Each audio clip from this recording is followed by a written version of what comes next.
Hey guys, in this video, I'll show you how to fragment images with shapes on PowerPoint. Alright, let's begin.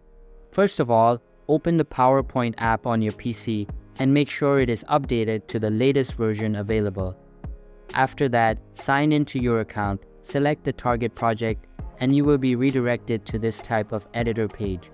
Now, go to the Insert tab from the top of your screen, open the Shapes menu and select any type of preferred shape. After that, resize it and place it the way you want.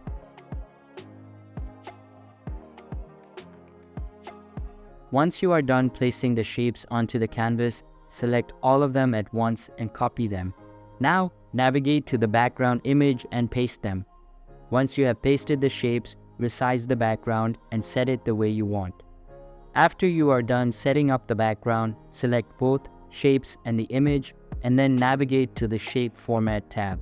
Inside it, click on this Merge Shapes feature and then select Fragment from the drop-down menu.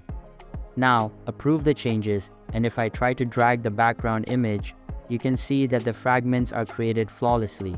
So that's basically how you can fragment images with shapes on PowerPoint.